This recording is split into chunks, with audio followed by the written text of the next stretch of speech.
Story time audio ബുക്സിലേക്ക് എല്ലാവർക്കും സ്വാഗതം. കമല ഗോവിന്ദ് എഴുതിയ നോവൽ പൊൻചിരാത്. നീ എങ്ങനെ അറിഞ്ഞു? ചന്ദ്രമതി വെപ്രാളത്തോടെ കലയുടെ അടുത്തേക്ക് വന്നു. നിന്നോടാരാ പറഞ്ഞത്? ആ ചിമ്മി കോളേജിൽ നിന്ന് വിളിച്ച് പറഞ്ഞതാ ഡാഡി. കല പറഞ്ഞു. ഉറഞ്ഞ മഞ്ഞ് പോലെ നിൽക്കുകയായിരുന്നു ഗംഗാധരൻ.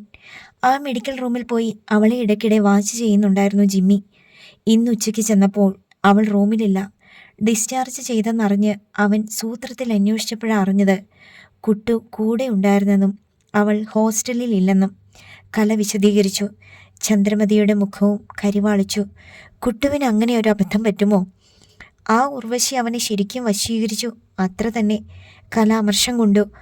ആ ചെറ്റ കൊല്ലാമെന്ന് തന്നെ ഏറ്റതാ. എന്നിട്ട് ഗംഗാധരൻ അമർഷത്തോടെ പുലമ്പി.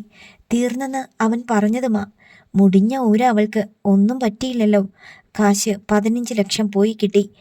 ഗംഗാധരൻ കൈകൾ കൂട്ടിത്തിരുമ്മി. കൊല്ലാമെന്ന് പറഞ്ഞ തെണ്ടിയുടെ വായ്ക്കരി ഇട്ടതോ വേറെ. ഇവിടെ നിന്നിങ്ങനെ ദേഷ്യപ്പെട്ടിട്ട് എന്നതാ കാര്യം? ചന്ദ്രമതി പറഞ്ഞു. മോൻ അവളെയും കൊണ്ട് എങ്ങോട്ടാ പോയതെന്ന് ഒന്ന് അന്വേഷിക്ക്. മിണ്ടിപ്പോകരുത്. അവളുടെ ഒരു മോൻ എൻ്റെ പട്ടി അന്വേഷിക്കും. ഗംഗാധരൻ സകല ദേഷ്യവും ചന്ദ്രമതിയുടെ നേർക്ക് തീർത്തു. അവനെ ശ്രദ്ധിക്കണമെന്ന് ഞാൻ നിനക്ക് വാണിംഗ് തന്നതാ. പക്ഷേ നീ അവൻ്റെ വായിലോട്ട് ഉരുള ഉരുട്ടി വെച്ച് കൊഞ്ചിച്ചു. ഇപ്പോഴോടി മുഖമുയർത്തി ഇനി നടക്കാൻ പറ്റൂടി? അതല്ല ഡാഡി, നമ്മൾ ഇനി ദേവി ആൻറ്റിയോടും നയനയോടും എന്നാ പറയും? കല പറഞ്ഞു. അവരെങ്ങാനും ഇതറിഞ്ഞാൽ. അവരിതറിയില്ല മോളെ. ഗംഗാധരൻ്റെ വാക്കുകൾ ഉറച്ചു. കണ്ണുകളിൽ തീക്കനലെരിഞ്ഞു. ഡാഡി എന്താ പറഞ്ഞത്? കല അയാളുടെ മിഴികളിലെ തീ ശ്രദ്ധിച്ചു. അവളെ അവൻ കടുകിനുള്ളിൽ ഒളിപ്പിച്ചു വെക്കില്ലല്ലോ. ഈ ഭൂമിയിൽ തന്നെ കാണില്ലേ? അയാൾ അമർന്ന സ്വരത്തിൽ പറഞ്ഞു.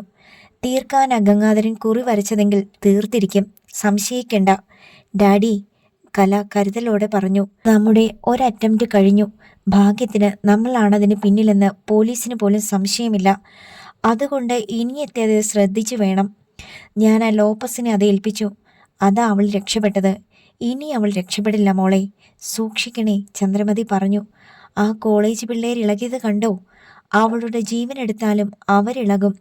ലോകം മുഴുവൻ ഇളകിയാലും ഇനി ഗംഗാധരന് പുല്ലാടി. അയാൾ പൊട്ടിത്തെറിച്ചു. അതേസമയം മുറ്റത്തൊരു കാർ വന്നു നിൽക്കുന്ന ശബ്ദം കേട്ടു. കലയാണ് മുൻവശത്തെ ജനാലയ്ക്കിലൂടെ മുറ്റത്തേക്ക് നോക്കിയത്. അവൾ അന്താളിപ്പോടെ തിരികെ ഓടിയെത്തിക്കൊണ്ട് പറഞ്ഞു. ഡാഡി, അവരാ. ആര്? ചന്ദ്രമതി ചോദിച്ചു. കുട്ടുവും ആ പെണ്ണും. പിന്നെ ജ്യോതിയുടെ അച്ഛനും അമ്മയുമുണ്ട്. ഗംഗാധരൻ അവിശ്വസനീയതയോടെ നോക്കി. അവളെയും കൊണ്ട് ഇങ്ങോട്ടോ? അവൻ്റെ ധൈര്യം കണ്ടോ? കലയ്ക്ക് അന്താളി പിരട്ടിച്ചു. ഹാളിൻ്റെ വലിയ ആർച്ചുവാതിലിൻ്റെ പാളികൾ പുറത്തുനിന്ന് തള്ളി തുറന്നത് കലേഷ് തന്നെയാണ്. സിറ്റൗട്ടിൽ ഭയന്നും മടിച്ചു നിൽക്കുകയാണ് പ്രഭ. അവളുടെ തലയിൽ കെട്ടുണ്ട്. സങ്കോചപ്പെട്ട് അവൾക്കരികിൽ മണിയമ്മയുമുണ്ട്. ഒട്ടും ചാഞ്ചല്യമില്ലാതെ അച്യുതൻകുട്ടിയും. വരൂ, കലേഷ് അവരെ ക്ഷണിച്ചു. എന്നിട്ട് അകത്തേക്ക് കയറുകയും ചെയ്തു. ഒന്ന് ശങ്കിച്ചുവെങ്കിലും പെട്ടെന്ന് പ്രഭയുടെ കൈമേൽ ബലമായി പിടിച്ചുകൊണ്ട് അച്യുതൻകുട്ടി അവൻ്റെ പിന്നാലെ കയറി. ഒപ്പം മണിയമ്മയും. പൊന്നുമോനെ. ചന്ദ്രമതി ഓടി വന്ന് കലേഷിൻ്റെ ഇരുതോളിലും പിടിച്ചു. എന്നിട്ട് അമർഷവും സങ്കടവും വേദനയും ഒക്കെ കൂടെ കലർന്ന നിലവിളിയോടെ ചോദിച്ചു. നീ ഞങ്ങളെ ചതിച്ചല്ലോടാ.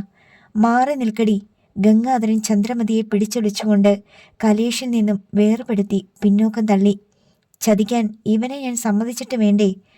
അയാൾ മകനെ തീക്ഷ്ണമായി നോക്കി. ഇവരുടെ രജിസ്റ്റർ മാരേജ് കഴിഞ്ഞെന്നാച്ചാ ജിമ്മി പറയുന്നേ. കല പറഞ്ഞു. കഴിഞ്ഞില്ലെങ്കിൽ പിന്നെ ഇത്ര ധൈര്യമായിട്ട് ഇവളെയും കൂട്ടി ഇവൻ നമ്മുടെ വീട്ടിലേക്ക് വരുമോ? ചന്ദ്രമതി ചോദിച്ചു. ഒരുത്തൻ ഒരുത്തിയെ കൈന്മേൽ പിടിച്ച് ഓടിക്കയറി ചെന്നാൽ കല്യാണം കഴിപ്പിച്ച് വിടുന്ന കാലം കഴിഞ്ഞു പോയടി, ഗംഗാധരൻ പറഞ്ഞു.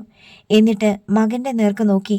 അതോ മെഡിക്കൽ കോളേജിലെ ഞാഞ്ഞൂര് പോലുള്ള കുറേ പിള്ളേരങ്ങ് തോക്കു ചൂണ്ടിയപ്പോൾ നിയമം കാറ്റിൽ പറന്നോടാ?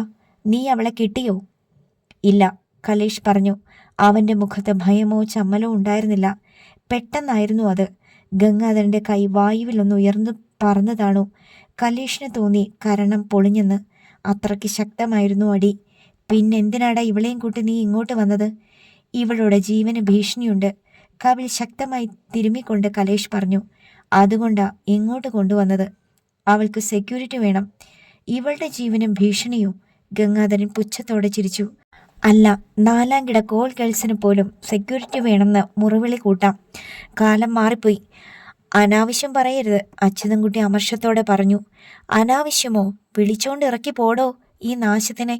വിളറി നിൽക്കുന്ന പ്രഭയെ ചൂണ്ടി ഗംഗാധരൻ കയർത്തു. സെക്യൂരിറ്റി കച്ചവടമൊക്കെ പോലീസ് സ്റ്റേഷനില്ല, താൻ അങ്ങോട്ട് ചെല്ല്. കുറേ ചാനലുകാരെ കൂടെ വിളിച്ചോ, മേളം കൊഴുക്കും. ചാനലുകാരെ വിളിക്കാം, കൂടെ മെഡിക്കൽ സ്റ്റുഡൻസും ഉണ്ടാകും. അവരിങ്ങോട്ട് വന്നാൽ ഈ വീട് കത്തിച്ചിട്ടേ പോകൂ. എന്താ, വിളിക്കണോ? അച്യുതൻകുട്ടി ക്ഷോഭിച്ചു. എന്തിനാടോ ഈ പെണ്ണിനെയും ചുവന്ന് താനും കെട്ടിയോളും കൂടി വന്നത്? പറയ്. വല്ലതും നക്കാപ്പിച്ചത് മതിയെങ്കിൽ തന്നേക്കാം. ഗംഗാധരൻ വിരൽ ചൂണ്ടി. നക്കാപ്പിച്ചയൊക്കെ കിട്ടി, ബോധിച്ചു കഴിഞ്ഞു ചേട്ടാ. 1-2 രൂപയല്ല, 15 ലക്ഷം. ഗംഗാധരൻ നടുങ്ങിപ്പോയി. 15? അയാളുടെ സ്വരം വിറച്ചു. അതെണ്ണി വാങ്ങിച്ചത് ഞാനാണ്. തൻ്റെ ആ മാനേജറില്ലേ, ആ സ്റ്റെനോ ലോപ്പസിനോട്. ഗംഗാധരന് ശബ്ദം കിട്ടിയില്ല. കലയും ചന്ദ്രമതിയും പകച്ച് കലേഷിനെ നോക്കി. മകനെ കാനഡയ്ക്ക് പാക്ക് ചെയ്യാൻ വേണ്ടി ഒരു പാവം പെണ്ണിൻ്റെ ജീവനെടുക്കാൻ താൻ അച്ചാരം കൊടുത്തു. പക്ഷേ ദേ ഇവള് ചത്തിട്ടില്ല. അച്യുതൻകുട്ടി പ്രഭയെ പിടിച്ച് ഗംഗാധരൻ്റെ മുൻപിലേക്ക് നീക്കി നിർത്തി. എന്നിട്ട് തുടർന്നു. പിടിക്കപ്പെടുമെന്ന് വന്നപ്പോൾ എല്ലാം ഒതുക്കി തീർക്കാൻ താൻ അയച്ചവനെ ആദ്യം തിരിച്ചറിഞ്ഞത് എൻ്റെ ജയൻമോനാ. കല അന്താളിച്ചു. ജയേഷ് എല്ലാം അറിഞ്ഞെന്നോ? ഛേ, ഞങ്ങളാ അവനെ പൊക്കിയത്. പണം വാങ്ങിയതും ഞങ്ങളാ. ഒന്നും പോലീസ് അറിഞ്ഞിട്ടില്ല, പിള്ളേരും അറിഞ്ഞിട്ടില്ല. തന്നെ പേടിച്ചിട്ടല്ല, ഈ കൊച്ചനെ ഓർത്തിട്ട് ക്ഷമിച്ചതാ. അച്യുതൻകുട്ടി കലേഷിനെ ചൂണ്ടി. എന്ന് കരുതി താൻ അങ്ങ് രക്ഷപ്പെട്ടെന്ന് കരുതണ്ട. ലോപ്പസ് പറഞ്ഞതെല്ലാം ഞങ്ങൾ വീഡിയോയിലാക്കിയിട്ടുണ്ട്. താനെന്താ എന്നെ ബ്ലാക്ക്മെയിൽ ചെയ്യുവാണോ? ഒരു വെടിമരുന്ന് കയ്യിലിരിക്കട്ടെ എന്ന് കരുതി. അച്യുതൻകുട്ടി അക്ഷോഭ്യനായി. അത്രയേയുള്ളൂ. ഡാഡി, കലേഷ് ശബ്ദിച്ചു. കൃഷ്ണയെ ഇങ്ങോട്ട് കൊണ്ടുവന്നത് ഞാനാണ്. ഞാൻ ആവശ്യപ്പെട്ടിട്ട് ഇവർ കൂട്ടുവന്നതേയുള്ളൂ. കല്യാണം നടന്നിട്ടില്ലെങ്കിൽ പിന്നെ നീ എന്തിനാടാ ഇവളെ ഇങ്ങോട്ട് കൊണ്ടുവന്നത്? ചില സിനിമകളിൽ കണ്ടിട്ടുള്ളതാ ഡാഡി, ഒരു കുറ്റവാളിക്ക് ഒളിച്ചിരിക്കാൻ പറ്റിയ ഏറ്റവും വലിയ ഇടം കണ്ടുപിടിക്കാൻ നിയോഗിക്കപ്പെട്ട പോലീസ് ഓഫീസറുടെ വീട് തന്നെയാണെന്ന്. അവിടെ മാത്രം അയാൾ തപ്പുകയില്ല. സ്വന്തം വീടല്ലേ? കലേഷ് പറഞ്ഞു. ഗംഗാധരൻ നെറ്റിച്ചൊളിച്ചു. ഇവളുടെ ജീവനെടുക്കാൻ ഡാഡി തീരുമാനിച്ച സ്ഥിതിക്ക് മറ്റെങ്ങോട്ട് മാറ്റിയാലും ഡാഡിക്ക് വീണ്ടും ട്രൈ ചെയ്യാം. പക്ഷേ ഇവിടെ തന്നെയാണെങ്കിലോ? ഇവളുടെ ഈ ശരീരത്തിനോ ജീവനോ ഒരു പോറലെങ്കിലും ഇനി ഏറ്റാൽ അതിൻ്റെ പൂർണ്ണ ഉത്തരവാദിത്വം എനിക്കും എൻ്റെ കുടുംബത്തിലുള്ളവർക്കും മാത്രമായിരിക്കുമെന്ന് എന്നെക്കൊണ്ട് പോലീസ് എഴുതി ഒപ്പിടുവിച്ചിട്ടുണ്ടെങ്കിലോ? അതിവൾക്ക് ഒരു നല്ല സെക്യൂരിറ്റി തന്നെയല്ലേ? കലേഷ് പറഞ്ഞു. കാരണം നടന്നത് ഒരു പ്ലാൻഡ് ആക്സിഡൻ്റ് ആണെന്ന് പോലീസിന് നല്ല സംശയമുണ്ട്. എടാ, ഗംഗാധരൻ മുന്നോട്ടാഞ്ഞു. ഡാഡി ഇനി എന്നെ തല്ലാൻ നോക്കണ്ട. കാരണം ഞാൻ ഡാഡിയുടെ മകനാണ്. എൻ്റെ തീരുമാനത്തിന് മാറ്റമില്ല. ഡാഡി എന്നെ കള്ളം പറഞ്ഞ് വിശ്വസിപ്പിച്ച് ചതിക്കാൻ ശ്രമിച്ചു. അതെനിക്ക് തീരാവേദനയാണ്. എന്ന് കരുതി ഞാൻ തിരിച്ച് ചതിച്ചിട്ടില്ല, ചതിക്കുകയുമില്ല. കലേഷ് പ്രഭയുടെ വലതുകരം പിടിച്ചെടുത്തു. പോലീസും സ്റ്റുഡൻസും ഞങ്ങൾക്കൊപ്പമുണ്ട്. ഇവൾ അനാഥയാണെന്ന പരിഗണനയും നിയമം എത്ര കരിക്കിയാലും പോലീസ് കൂടെ നിന്നാൽ ഇന്ന് തന്നെ ഞങ്ങൾക്ക് വിവാഹം രജിസ്റ്റർ ചെയ്യാമായിരുന്നു. പക്ഷേ കൃഷ്ണ അത് സമ്മതിച്ചില്ല. അവൻ തുടർന്നു. ഈ പ്രായത്തിൽ ഒരു വിവാഹമല്ല ഇവൾ ആഗ്രഹിക്കുന്നത്. പഠിക്കുക, ബിരുദവും ബിരുദാനന്തര ബിരുദവും നേടുക, സ്വന്തം കാലിൽ നിൽക്കുക, എന്നിട്ട് മതി ജീവിതം. ഞാനും ഒരു ജീവിതം ആഗ്രഹിക്കുന്നത് സ്വന്തം കാലിൽ നിന്നിട്ട് മതി എന്നാണ്. നീ സ്വന്തം കാലിൽ നിൽക്കാനോ? എങ്ങനെ? ഗംഗാധരൻ പുച്ഛത്തോടെ ചോദിച്ചു. ഡാഡിയുടെ ഓഫീസിൽ ഇനി എനിക്ക് സ്ഥാനമില്ല എന്നല്ലേ പറഞ്ഞത്? കലേഷ് നിസ്സാരതയോടെ പറഞ്ഞു. ഇനി ഞാനത് ആഗ്രഹിക്കുന്നുമില്ല. എങ്കിൽ നീ തെണ്ടുമോടാ? ഇല്ല ഡാഡി, കലേഷ് പറഞ്ഞു. എൻ്റെ എക്സാം കഴിയണം. റിസൾട്ട് 2 മാസത്തിനുള്ളിൽ കിട്ടും. പിന്നെ എനിക്ക് ജോയിൻ ചെയ്യാം IDB ബാങ്കിൽ. ക്യാമ്പസ് സെലക്ഷനിൽ ഫസ്റ്റ് ചാൻസ് എനിക്കാണ്. ഗംഗാധരൻ മകനെ തുറച്ചു നോക്കി. എല്ലാം കൂടി 6 മാസം കൂടി മതി ഡാഡി. അതുവരെ ഇവളെ സുരക്ഷിതമായി താമസിപ്പിക്കാൻ ഒരിടം വേണം. അതാണ് ഈ വീട്, എൻ്റെ വീട് തന്നെ. എൻ്റെ ഈ തീരുമാനത്തിൽ എനിക്ക് തെറ്റുപറ്റുകയില്ല. അത് തന്നെയാണ് എൻ്റെ ഉറപ്പ്, കലേഷ് പറഞ്ഞു. എന്നിട്ടവൻ പ്രഭയുടെ കൈന്മേൽ പിടിച്ചു. തലയിലെ ആ ഒരു കെട്ടല്ലാതെ അവളുടെ പക്കൽ ഒന്നുമില്ലായിരുന്നു, മൊബൈൽ പോലും. വാ. അവൻ മുന്നോട്ട് നടന്നു, സ്റ്റെയർ കേസിനടുത്തേക്ക്. അവളെയും കൂട്ടി സ്റ്റെപ്പ് കയറി മുകളിലേക്ക് പോയി. അത് നോക്കി നിൽക്കുകയായിരുന്നു അച്യുതൻകുട്ടി. തൻ്റെ ലക്ഷ്യം നടന്നില്ലേ? ഗംഗാധരൻ അയാൾക്ക് നേരെ ചീറി. ഇറങ്ങിപ്പോടോ മണി. നിറഞ്ഞ തൃപ്തിയോടെ അച്യുതൻകുട്ടി മണിയമ്മയുടെ ദേഹത്ത് പിടിച്ചു. വാടി, നമുക്ക് പോകാം. അച്ചുവേട്ടാ, മണിയമ്മയുടെ ശബ്ദം താഴ്ന്നു. നമ്മളുടെ നിർബന്ധിച്ചിട്ടാ അവള് വന്നത്. വല്ലാണ്ട് പേടിയുമുണ്ട്. മുകളിലോട്ട് പോകുമ്പോഴും നമ്മളെ തന്നെ അവള് നോക്കിയത്. നമ്മൾ പോയാൽ. മണിയമ്മയ്ക്ക് ആശങ്കയായി. നീ അതോർക്കണ്ട. മണിയമ്മയുടെ കൈന്മേൽ പിടിച്ചു വലിച്ച് മുറ്റത്തേക്ക് ഇറങ്ങുമ്പോൾ അച്യുതൻകുട്ടി പറഞ്ഞു, അവൻ മിടുക്കനാ മണി. അവൻ്റെ തൻ്റെയിടം കണ്ടോ? പ്രഭയെ അവൻ്റെ വീട്ടിൽ തന്നെ നിർത്തിയാൽ മതിയെന്ന് അവൻ വാശി പിടിച്ചതെന്തിനാന്ന് ഇപ്പോൾ മനസ്സിലായില്ലേ? ഇനിയെല്ലാം അവൻ പ്ലാൻ ചെയ്യുന്നത് പോലെ നടന്നോളും. നീ വാ. പ്രഭയ്ക്ക് ആപത്തൊന്നും ഉണ്ടാവില്ലെന്ന് മണിയമ്മയ്ക്ക് തോന്നി. എങ്കിലും ആ ഗേറ്റ് കടന്ന് പുറത്തിറങ്ങുമ്പോഴും എന്തെന്നില്ലാത്ത ഒരാശങ്ക അവരെ പിന്നെയും പിന്നെയും വലയും ചെയ്യുന്നുണ്ടായിരുന്നു. കല ശ്രീനിലയത്തിൽ തിരിച്ചെത്തുമ്പോൾ സന്ധ്യ കഴിഞ്ഞു. അവൾ നേരെ പോയത് മുകളിലേക്കാണ്. ജയേഷിൻ്റെ കാർ താഴെയുണ്ട്. അവൻ റൂമിലോ ടെറസിലോ ഉണ്ടാവും.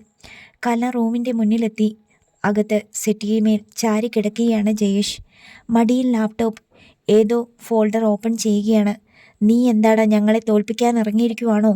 വാതിൽക്കൽ തന്നെ നിന്നുകൊണ്ടാണ് കലയുടെ ചോദ്യം. അത്യന്തം രോഷത്തിലും പുച്ഛത്തിലും ജയേഷ് മുഖമുയർത്തി നോക്കി. കലയെടുത്ത് എന്താ അങ്ങനെ പറഞ്ഞത്? അവൻ ലാപ്ടോപ്പ് സെറ്റിയിലേക്ക് വെച്ച് എഴുന്നേറ്റു. ഒരുത്തിയെ കെട്ടിയൊരുക്കി എൻ്റെ വീട്ടിലേക്ക് തള്ളിവിട്ടത് നീയും കൂടല്ലേ? കല അതേ ദേഷ്യത്തിൽ തന്നെ നിന്നു. നീയോടെന്താ വരാഞ്ഞത്? അവളെ അകത്തോട്ട് കയറ്റി കുടിയിരുത്താൻ. ജയേഷ് ചിരിച്ചു. നീ ചിരിക്കണ്ടടാ. നീ ജയിച്ചെന്നും കരുതണ്ട. ഇക്കാര്യത്തിൽ ഞാൻ എന്ത് ചെയ്തു? അവൻ അക്ഷോഭ്യനായി പറഞ്ഞു. നിങ്ങൾ തോറ്റാൽ പോരെ? അത് ഈ ജന്മം ഉണ്ടാവില്ലടാ. കലയുടെ മുഖത്ത് ദാക്ഷ്യം നിറഞ്ഞു. ചുമ്മാതങ്ങ് ശബ്ദമെടുക്കല്ലേ കലയെടുത്തി. ജയേഷ് തൻ്റെ മൊബൈൽ എടുത്തു. അതിൽ ഒരു വീഡിയോ ക്ലിപ്പ് ഓണാക്കി കലയുടെ മുഖത്തിന് നേർക്ക് കാട്ടിക്കൊടുത്തു. കല ഞെട്ടിത്തെരിച്ചു. സ്റ്റെനോ ലോപ്പസിൻ്റെ മുഖം. ഡാഡിയുടെ പേരുൾപ്പെടെ പറഞ്ഞ് കുറ്റസമ്മതം നടത്തുന്നു. സംഭവം നടക്കുമ്പോൾ ഞാനും സ്ഥലത്തുണ്ടായിരുന്നു. ഇതിൻ്റെ കോപ്പി ആരുടെ കയ്യിലുണ്ടെങ്കിലും അല്പ പേടിച്ചേ തീരൂ കലയെടുത്തി, ജയേഷ് പറഞ്ഞു. ഈ പേടി മാത്രമാണിനി ഒരു പെൺകുട്ടിയുടെ രക്ഷ. ഓ, നീയും അവളുടെ രക്ഷകനാണല്ലേ? കല പുച്ഛിച്ചു. അറിഞ്ഞു അവളെ ഈ വീട്ടിൽ നിന്നിറക്കി ഹോസ്റ്റലിൽ കൊണ്ടുപോയി താമസിപ്പിക്കുന്നത് നീയാണെന്ന്. കലയെടുത്തി അപ്പോഴപ്പോൾ കാര്യങ്ങൾ കൃത്യമായിട്ട് അറിയുന്നുണ്ടല്ലോ. അത് ഭാഗ്യം, ജയേഷ് പരിഹസിച്ചു. പക്ഷേ കാര്യങ്ങൾ കൃത്യമായി അറിയാത്ത ഒരാൾ ഈ വീട്ടിലുണ്ട്. എൻ്റെ ഏട്ടൻ, കലയേട്ടത്തിയുടെ ഭർത്താവ്. കല വിളറിപ്പോയി. എൻ്റെ ഏട്ടൻ ശുദ്ധനാണ്, പാവവുമാണ്. നിങ്ങളുടെ ബിസിനസ്സിൻ്റെ ഏറ്റവും വിജയകരമായ കമ്പ്യൂട്ടർ തലയാണ്. പക്ഷേ ഒരു കാര്യം കലയേട്ടത്തി നല്ലോണം ഓർമ്മിച്ചോ? ജയേഷ് തറപ്പിച്ച് പറഞ്ഞു.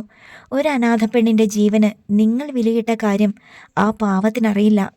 അറിഞ്ഞാൽ എന്താണ് ഉണ്ടാകുക എന്ന് ഞാൻ പറയണ്ടല്ലോ. കല ശരിക്കും വിയർത്തു. ശരിയാണ്, ഡാഡിയുടെ ബിസിനസ്സിൻ്റെ വിജയമാണ് രതിയേട്ടൻ. ആൾ ഒന്നും അറിഞ്ഞിട്ടുമില്ല. അറിഞ്ഞാലോ? ഇവനെങ്ങാൻ ഈ ക്ലിപ്പിംഗ്സ് രതിയേട്ടനെ കാട്ടിക്കൊടുത്താലോ? സംശയിക്കേണ്ട, അന്ന് പടിയിറങ്ങും രതിയേട്ടൻ. ബിസിനസ് സാമ്രാജ്യത്തിൽ നിന്നും തന്നെ പോലും ഈ വീട്ടിൽ പിന്നെ നിർത്താൻ മടിക്കും. ആൾ ശുദ്ധനാണ്, പക്ഷേ അത്ര തന്നെ പേടിക്കുകയും വേണം ഇത്തരം വിഷയങ്ങളിൽ. കല പിന്നെ ശബ്ദിച്ചില്ല. തിരിച്ചു നടന്നു. സ്വന്തം റൂമിലേക്ക് കയറുമ്പോൾ അവൾ പിറുപിറുത്തു. ഇവനെ പേടിച്ചേ തീരൂ. ഇവൻ ആ ക്ലിപ്പിംഗ്സ് രതിയേട്ടനെ കാണിക്കാൻ പാടില്ല. തൻ്റെ മക്കൾ സത്യം ഒന്നും അറിയാൻ പാടില്ല. കല തല പുകഞ്ഞ് ആലോചിച്ചു. എന്ത് ചെയ്യണം? കലയ്ക്ക് അതിന് കാര്യമായൊരു പോംവഴി കിട്ടിയില്ല. വെപ്രാളത്തോടെ തന്നെയാണ് അവൾ പിറ്റേന്ന് ശാന്തി തീരത്തെത്തിയത്. ഡാഡി, നമ്മൾ ശരിക്കും വിട്ടില്ല. നല്ലോണം സൂക്ഷിച്ചേ തീരൂ. ഗംഗാധരൻ്റെ റൂമിൽ കടന്നിരുന്ന് കല അയാളോടെല്ലാം വിശദീകരിച്ച് പറഞ്ഞു. അപ്പോൾ ജയനും ആദ്യാവസാനം ഇവരുടെ കൂടെ ഉണ്ടായിരുന്നല്ലേ? ഗംഗാധരൻ അമർഷം കൊണ്ടു. അവനായിരുന്നു കുട്ടൻ്റെ ധൈര്യവും. അതേ ഡാഡി, കുട്ടൻ അവനെ ജീവനാ. തൊടുപുഴയിലെത്തിയാൽ അവനുമായിട്ടായിരുന്നു കമ്പനി. നമ്മളത് ശ്രദ്ധിച്ചില്ല. അതുകൊണ്ട് ഞാനാണിപ്പോൾ അപകടത്തിലായത്, കല പറഞ്ഞു. ഞാൻ ജയനെയും ജ്യോതിയും ഒരുപാട് ദ്രോഹിച്ചിട്ടുണ്ട്, പരിഹസിച്ചിട്ടുണ്ട്. 2 പേർക്കും അതറിയാം. 2 പേർക്കും എന്നോട് ദേഷ്യവുമുണ്ട്. ആ ക്ലിപ്പിംഗ്സ് അവൻ എന്നോടുള്ള വാശിക്ക് രതിയേട്ടനെ എങ്ങാനും കാണിച്ചാൽ. കല ശരിക്കും സങ്കടത്തിലായി.